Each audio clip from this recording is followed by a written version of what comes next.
What up, people-eeples? It's your boy G-Man, and I am just doing a little bit of intro to the video you're about to see. It's me deconstructing an artifact deck that was probably the first deck I ever made. Definitely the first deck I ever made, because I had a zombie deck gifted to me, and that's what got me into Magic. And then I was like, oh, what would be cool would be a 5-color deck. How could I make that work? Oh, artifacts, they don't need colors. I just make a whole artifact deck with 5 colors, and I just got some artifact creatures that I thought were cool and a bunch of random artifacts that I thought were cool, and they kind of complemented each other, and you're gonna see there are some cool artifact cards. Don't get me wrong, but it is so randomized, and it's just never been it's been a work in progress, and it's never been a successful deck. Every once in a while it'll rip a victory out of its booty, but more often than not it crashes and burns, because running 5 colors is a little difficult, especially if you don't have the money for some crazy lands, right? So this is deconstructing that and then reconstructing it around the Esper colors, which is white, black, blue. And that's simply because they have a lot of cool stuff going on with artifacts, and specifically a card called Time Sieve, or Sieve, or Sieve, or however you pronounce it. But that one states that you sacrifice 5 artifacts, tap it, and you take an extra turn after the turn you're currently taking. And I think that's really cool, and I really wanted to find a way to turn my artifact deck that wasn't really working anyway into that. So that's this. I'm hoping you guys enjoy it, and comments that you have, or suggestions, or cards that I should have put in it that I didn't put in it. Obviously I don't know every card in the game, so give me your opinions.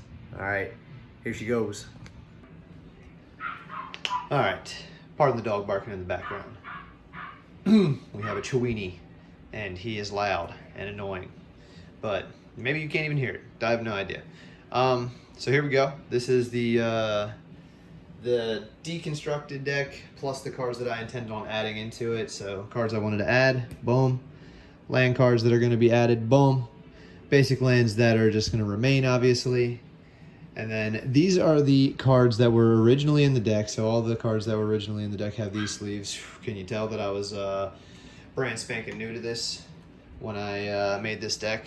Because I was like, cool, Magic the Gathering sleeves, man. But these glossy, man, they stick together when you're trying to shuffle them. Not my steez. So these are the cards that I want to actually keep in the deck, and they're all modular. I really think it's a cool deal, because okay, they're artifact creatures, right? And that's going to be a lot. That's pretty much every creature, I think, in this deck, except for a few that really are going to buff the concept that we're going to be going for here, which, like I said, is going to be that Time Sieve. So he's cool. Modular 3, at the beginning of your upkeep, you may move a 1/1 counter from target creature onto him. It's pretty cool. And he's got Fear. I can't remember if Fear, I have to look it up, but Fear and Intimidate are very similar. I think Fear has to be blocked. It can't be blocked unless it's an artifact creature or shares a creature. I don't know. There's a block. Somebody tell me what Fear means. I can't remember, but I know it's really good. I know it makes it hard to block him. And then he's the boy. At the beginning of your upkeep, put a 1/1 counter on each creature with modular you control. So he's just the straight captain of the ship. And so I've got total of 1, 2, 3, 4, 5, 6, 7, 8, 9 modular cards. I really want to get Arcbound Ravager, because he's a staple in that ability. This one's obviously I got 4 of him because flying, you know what I mean? And then the coolest part about modular is that when any creature with modular is put into the graveyard, I may move its 1/1 counters onto another target artifact creature. So if any of these die off, and depending on how many 1/1 counters they end up with, they'll all get bounced to your boy, and I'm going to hit you over the head, because we all like flying, right?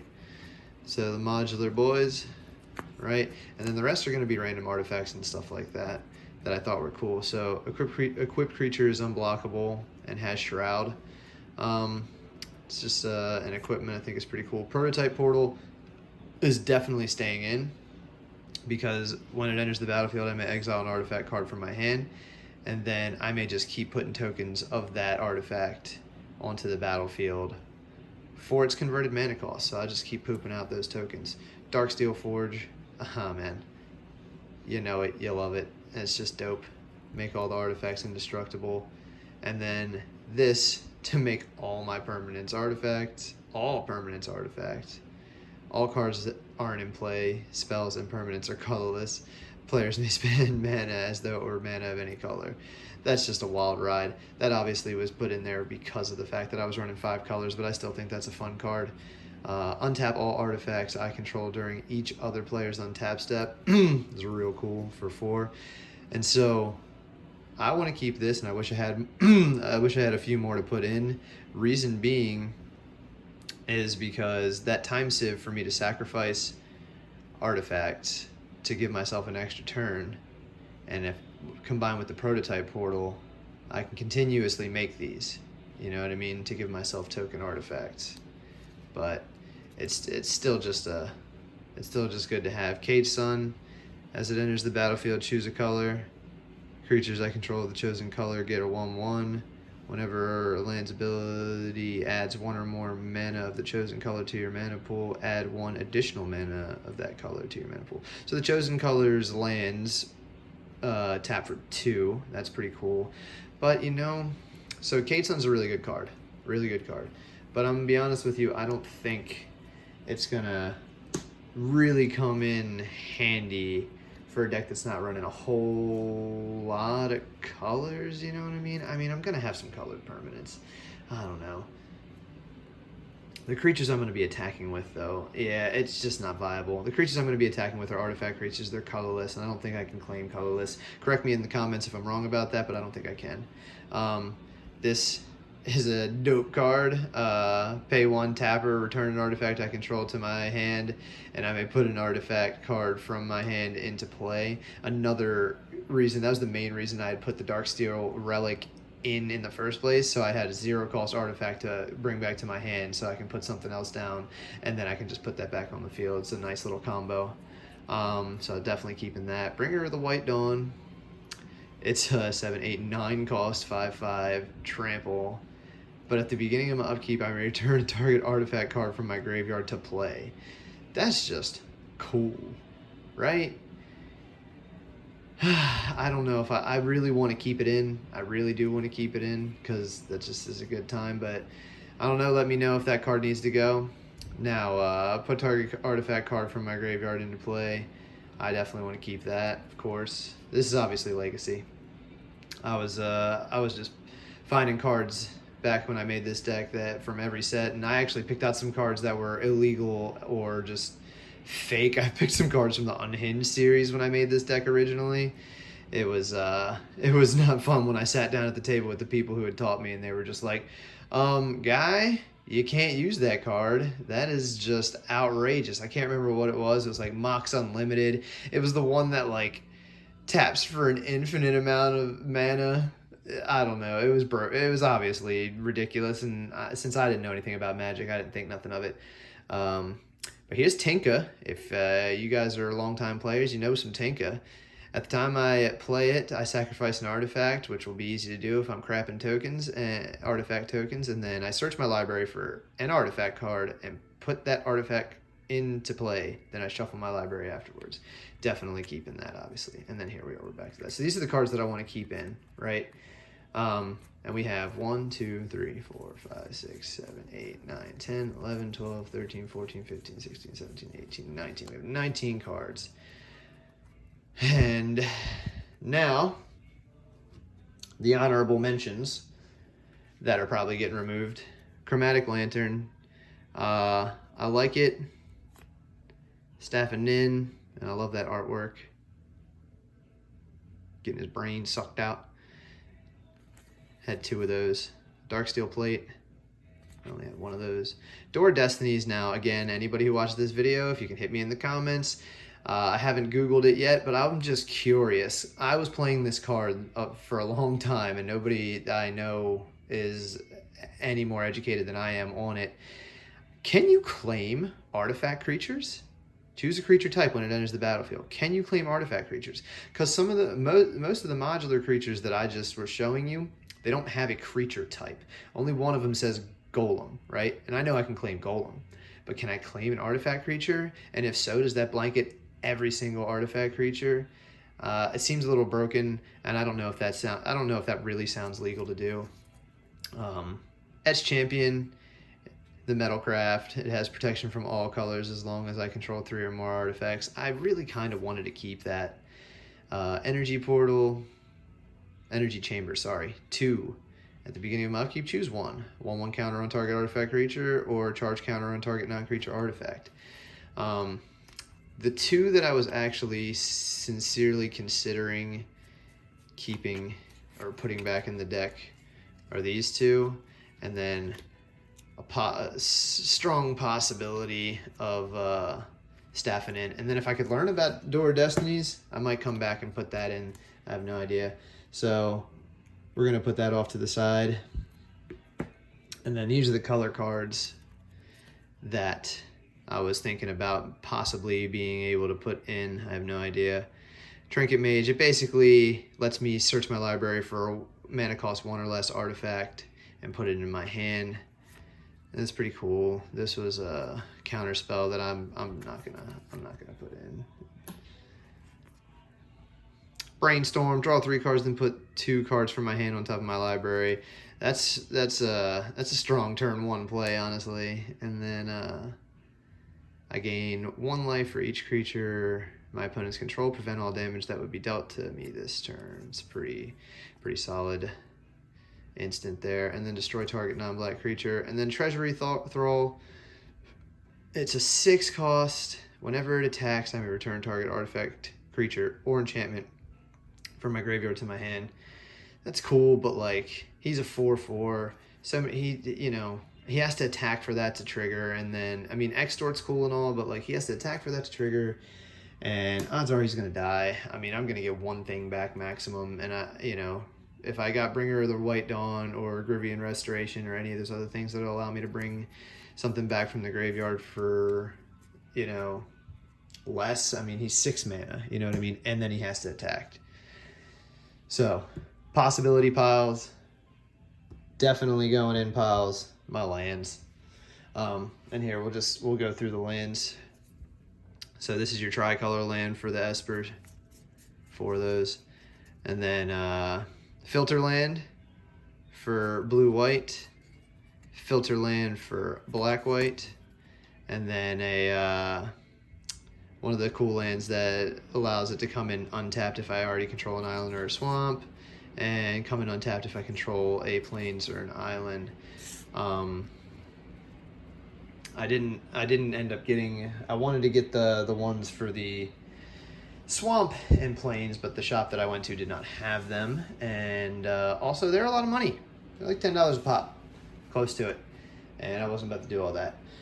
Here is the stack that was completely removed based on the color combos mostly, and then the fact that he's only really useful if I'm running 5 colors, obviously, right? And he was really cool. Whenever I play an artifact spell, I may search my graveyard, hand, and or library for something, a card with the same name, put it into play.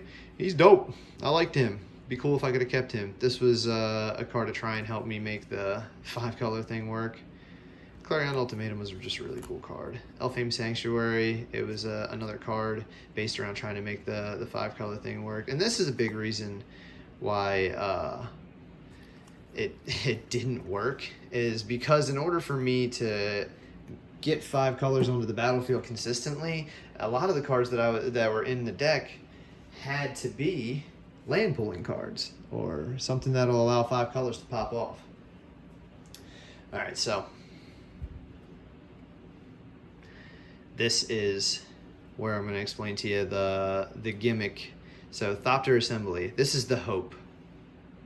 This is the hope. So what I want to do is get a Thopter Assembly on the battlefield. I know you're seeing some cool cards, and I'll get back to them, but I want to get a Thopter Assembly on the field, and then a Time Sieve, because at the beginning of my upkeep, if I control no Thopters other than Thopter Assembly, return Thopter Assembly to my hand and create 5 of those tokens, right? And then I can sacrifice 5 artifacts and take an extra turn after this. Man, I like that a lot, you know? So I get to take extra turns, and so the goal is to just put so many of those on the battlefield. I'm sorry. The goal is to get Thopter Assembly onto the battlefield and then Time Sieve, and then just keep running that combo, you know? Outside of that, since I only got 2 Thopter Assembly, I have other means to make that happen. At least I won't be able to do an infinite combo, because that is an infinite combo. I can literally take an extra turn. If I have no other Thopters on the field, and I just, every renewed turn, I play him,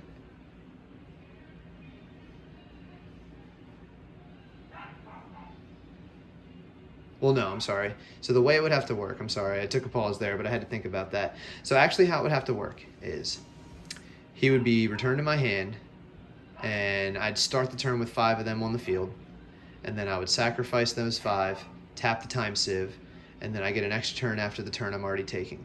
Then I play him again. So then I have to play Thopter Assembly on the same turn that I activated Time Sieve for the infinite to happen.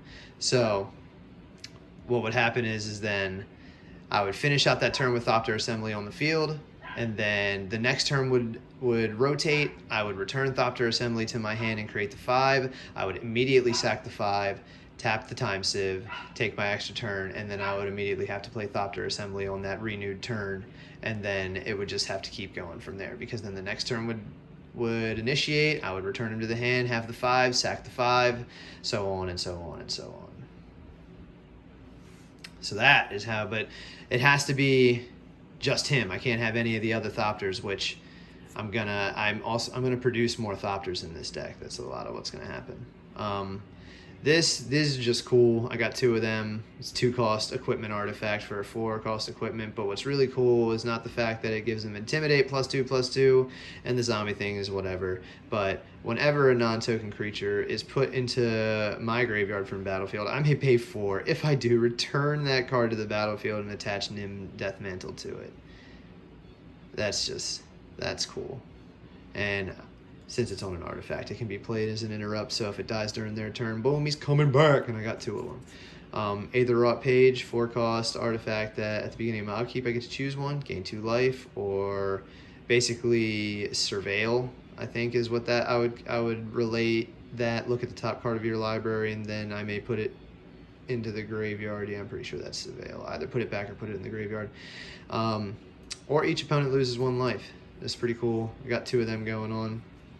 And obviously anything in here I can make copies with the prototype portal if it comes down to it.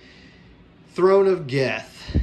Just because I'm going to need to sacrifice artifacts, those Thopters are going to be getting thrown into the fire that I'm going to be making. So I get to proliferate, which means I get to add any amount of, 1 more counter of any kind of counter I already have going on. I got 2 of them. Sai, Master Thopterus. Whenever I cast an artifact spell, create a 1/1 colorless Thopter artifact creature token with flying. And then I can sack 2 artifacts, pay 2, sack 2 artifacts, and draw a card. So he's draw power. I'm going to, be making Thopter tokens like crazy. At the beginning of my upkeep, if I control an artifact, put a 1/1 colorless Thopter artifact creature token with flying onto the battlefield.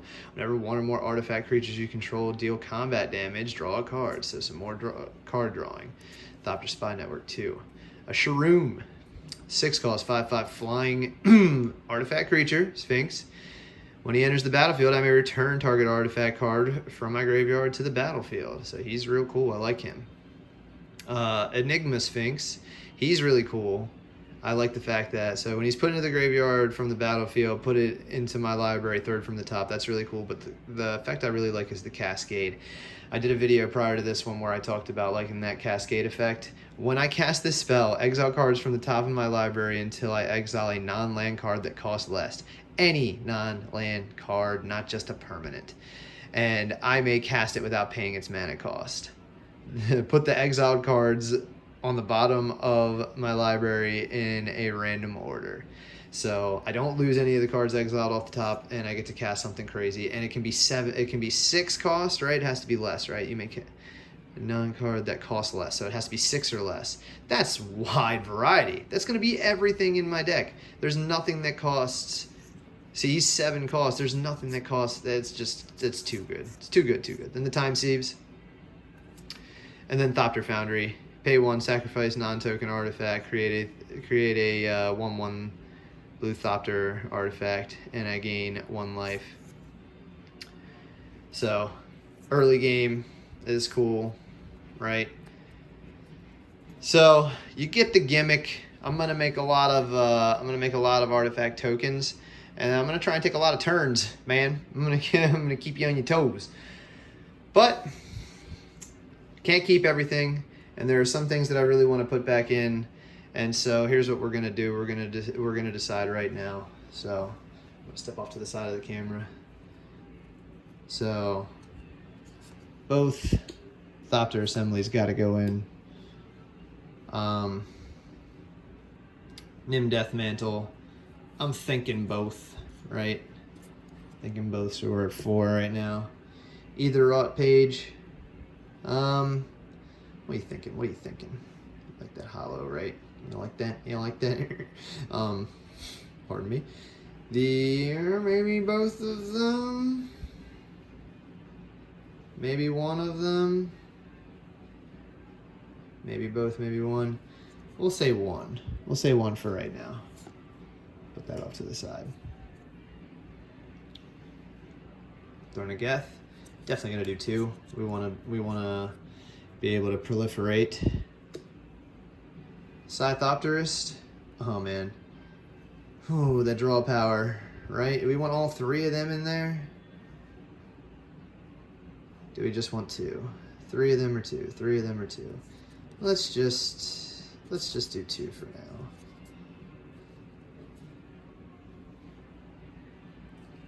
Off to the side. The spy networks, yeah, we want those. We want both of those. There's only one of him, so going in. The Enigma Sphinx, a little bit of a high mana curve, you know what I mean, considering all the other cards that I have in, and I do have an 8 cost, I believe.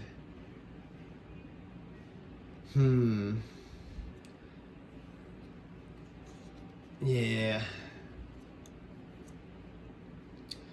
Well, I guess we'll see how it runs. Just one of him, right? And then both Time Sieves. And then the Thopter Foundries, right? Probably do both of those. Because at the very worst case, it's sacrificable, right? So we've got 1, 2, 3, 4, 5, 6, 7, 8, 9, 10, 11, 12, 13, 14, 15, 16, 17, right? I'm going to do 22 lands. So 38 spells. So we had 17 there, 18, 19, 20, 21, 22, 23, 24, 25, 26, 27, 28, 29, 30, 31, 32, 33, 34, 35, 36. And yeah, he's 8 cost. 36, so we can put 2 more spells in, 2 more spells, and to be honest with you, we can make it 3 more spells, because as the more I look at Whisper Silk Cloak, I mean, it's cool, I get to make something unblockable, and I can bounce it, but yeah, I just don't, something about it ain't jiving in with me. Again, please comment your thoughts on what I'm doing, what I'm not doing, what I should be doing, that kind of thing. Do I really need Mycosynth Lattice? Because that would bring it to 4 cards I can put in.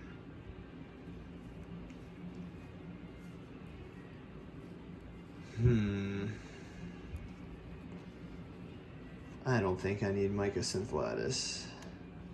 It does make for a silly deck, but I don't think I need it. So we've got 17, right, is down there in the physical cards. 18, 19, 20, 21, 22, 23, 24, 25, 26, 27, 28, 29, 30, 31, 32, 33, 34. I could fit 4 more cards in. So we can any of those, I don't know. Any of these? Let's do a brainstorm, right? Brainstorm's a big brain move. Riot control, yeah, that's a good turn stopper, right? So 2 cards. We'll take the Doom Blade and the Trinket Mage off. Yep, put that off to the side. And then I'm thinking we can put Edge Champion back in, right? Because then I just have a potential for protection from everything kind of guy. That's always good by me. Staffing in though, I can just tap him and deal 1 damage to target creature or player. That's 6 costs. 6 costs, I get to draw an additional card, but I don't know. I don't know about that. I don't know how I feel. I don't really have creature removal, but I don't think I really need it simply because I'm going to have so many chump blockers, it's going to be ridiculous. And then since I have flying, the only thing that's going to be able to get past me is straight unblockable. I mean, menace doesn't matter. I'm going to have so many creatures so constantly. Maybe we can put the other Etherrot, right? Because I get all these options at my upkeep, and if I have both on the field, I can gain 4 life each upkeep. I mean, that's pretty cool. Every upkeep gain 4, or if I'm in a bind, I can check the top card and get rid of it. I think that's the move. I'm thinking that's our deck. That's our 60 card deck right there, I think. I'm not going to count the lands because the lands aren't correct right now. But I think that's it. I'm kind of happy with it. I'm excited to play it. I hope you guys think that this was a fun little video. I hope that it's entertaining for you. I'd love some comments, concerns, and just overall what you disliked about this video, anything that you'd like me to possibly change for the future. I think this is a lot of fun because building decks for me is the biggest reason that I still enjoy Magic. I love collecting, I love the artwork, I love a lot of things about it. But the biggest thing is thinking of an idea and then trying to bring it to life. The next step would be for me to play this out, and I think I'll do a separate video where I run this to turn 5 a few times and just see what I can get going, see if I can steamroll, see if I can get to a point where, man, I'm already, you know, just demolishing, because that would be cool. But we'll see, right? So that's it. I love you guys. I hope you enjoyed it. And keep playing Magic. Keep watching Magic stuff. Support your YouTube peoples who are doing this up for you, because we love to do it and we want to be able to keep doing it. And it's hard without the support. So hit that like, hit that subscribe, share, all that nonsense. I love y'all. Peace out.